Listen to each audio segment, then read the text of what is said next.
Shalom jemaat yang dikasih oleh Tuhan, jumpa lagi dalam GKM Menyapa. Kembali kita akan belajar dari surat Timotius, dan hari ini kita belajar dari 1 Timotius 2 ayat 3-7. Demikianlah firman Tuhan.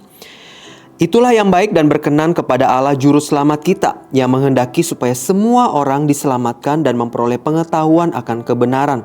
Sebab Allah itu Esa, dan Esa pula pengantara antara Allah dan manusia, yaitu manusia Kristus Yesus, yang telah menyerahkan dirinya sebagai tebusan bagi semua manusia. Kesaksian itu diberikan pada waktu yang ditentukan.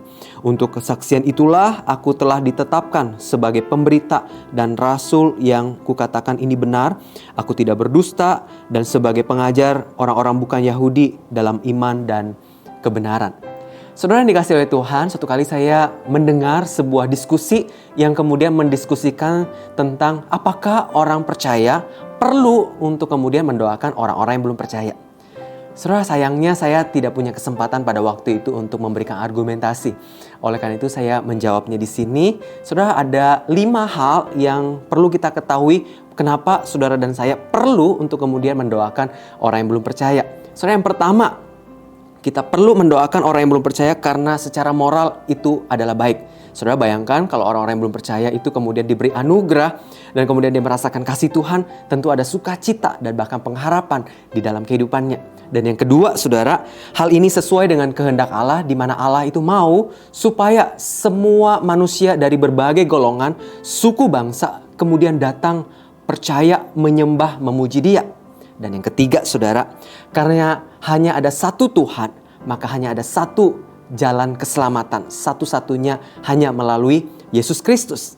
Dan yang keempat, saudara, karena Yesus Kristus satu-satunya mediator yang layak dan sempurna untuk kemudian menanggung akibat dosa manusia, karena Dia adalah Allah, Dia adalah Tuhan, dan juga Dia adalah manusia yang tidak berdosa, sehingga Dia layak untuk menebus kita orang berdosa.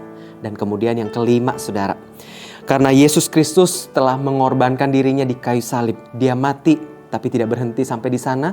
Dia mengalahkan maut. Pada hari yang ketiga Dia bangkit, supaya setiap orang yang menerima anugerah memiliki pengharapan. Oleh karena itu, saudara, siapa yang hari ini mau engkau doakan?